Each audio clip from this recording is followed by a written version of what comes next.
We're spending some time today with a brand new Lamborghini LP560 Spyder.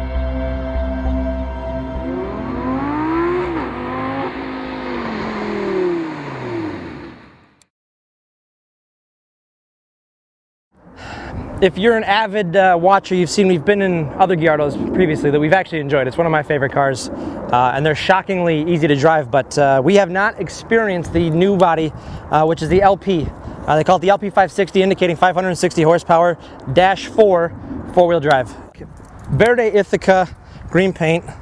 Around the side here, these are painted what they call the Callisto rim. Obviously P0s all the way around, proper Italian sports car tire. Painted silver caliper, that is an option as well as the branding package, which gives you the little Lamborghini crest right in the middle.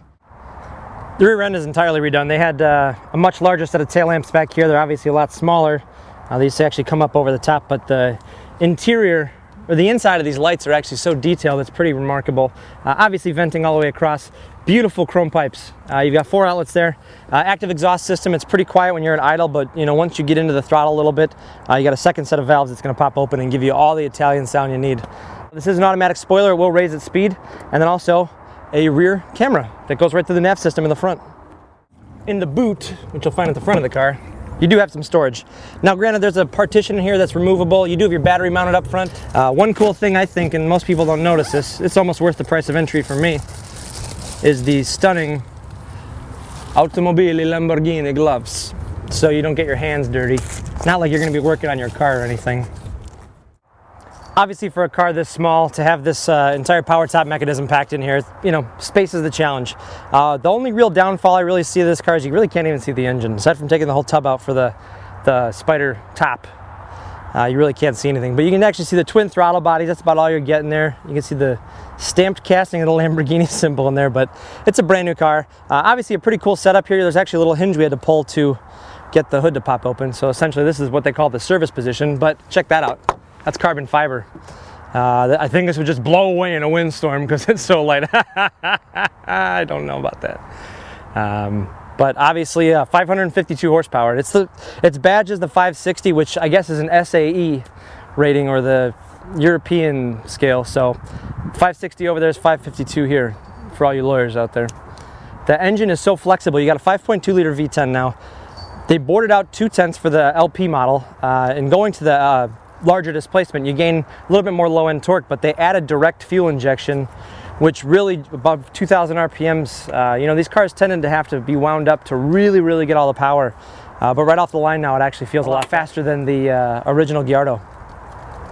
Well, let's take a look inside, because the interior is every bit as beautiful. What a rough life if you look at this interior. It's got the full carbon fiber interior kit, which is $9,000 option. Contrast stitching obviously in the piping you can see on the seats there, but conventionally these cars really are easy to use as a daily driver. Drop yourself right in. Got a tilt and telescope here. It's manual, that's all you need. You can't not find the right position with that. Paddles here for the E-gear. The E-gear is a $10,000 option on this car.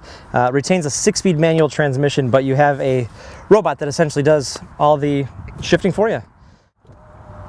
Got dual power seats, so it's actually 8-way adjustable, and you got power lumbar. Who would have ever expected that in a Lamborghini? Not me for sure. I would never have expected that any day. Great gauges, very clean, and you actually have analog gauges that are going to give you all your information you should be getting with this level of car. An exotic, I got my water temperature, I've got oil pressure, oil temp, battery voltage, and then my benzina. They kept all the spelling of these gauges in Italian, which I think adds to it. You know, why should they have to change for us? I think the Italian essence in this car is pretty amazing.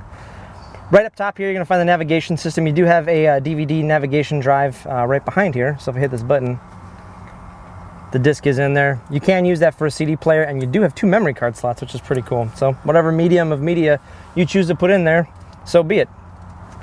One particular piece of note is you do have a USB port connection here for any of your iPod style hookups, along with your manuals, obviously. Dual zone automatic climate control here with heated seats. Literally hit the heated button, dial up your heated seat. I think Dave's gonna go with a 6 today. Small row buttons here. You got the DRLs, DRL being daytime running lamps. This will actually turn them off. I leave them on. That little 3-prong, Y in there is pretty cool. This actually will activate the rear camera, which you can see right there. Go ahead and turn that off. Power folding mirrors right in the middle. And then you do have a height adjustment for the front. So if you got to clear a low standing object, you can actually just raise the front with this button, get over it, drive. Now, if this car was a 6-speed, you'd find the 6-speed manual here. Obviously, that being replaced, you have a panel here that helps control the E-gear. E-gear being the sequential manual setup. Sport, Auto, and Corsa. Corsa meaning race in Italian obviously means exactly that. It's set up for race mode. Now, it doesn't mean it turns everything off as far as stability and traction, because up here you still have your ESP switch, which is your electronic stability program. But automatic mode, pop it in that, it's going to shift itself for you. Sport just amps it a little bit, gives you a little bit better throttle response, but Corsa is going to allow you to kind of pitch the car. It keeps such a low threshold of stability control that it kind of, it'll let you get the car sideways, but it's just enough where it won't let you get in trouble. Fully power folding convertible top, as you see right there, and then the wind stop, which is just a single pane of glass right behind my head here. Well, now that we really know what this car is, I think it's time to go out and experience the 560.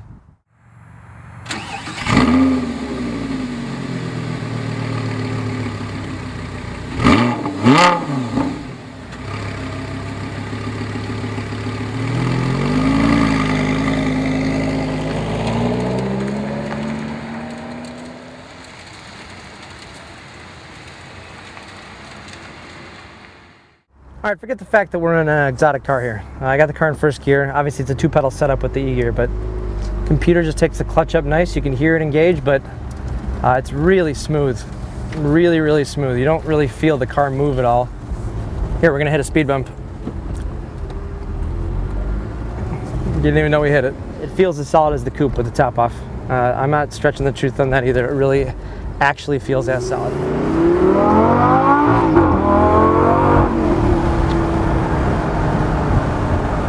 Was that as loud as I thought it was?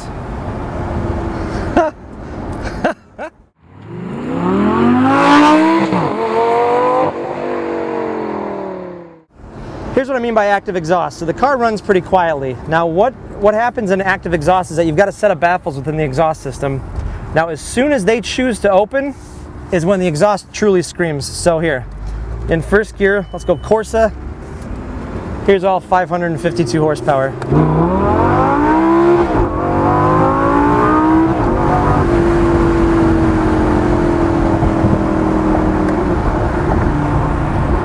Holy shit!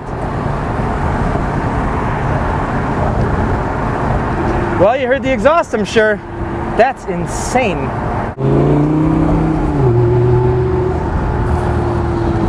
All right, I'm in third gear right now, and what I'm gonna do is I'm gonna pop it down to second while we get on the highway here. You'll hear the blip throttle right here. Here we go.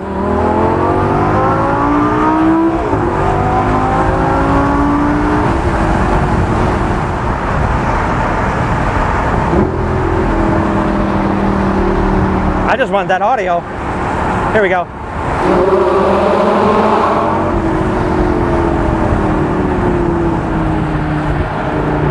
Wow, okay, we're coming off a...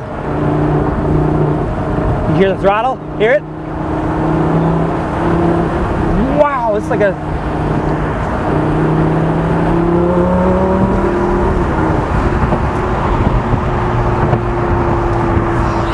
Wow. Man, my heart is beating after that one.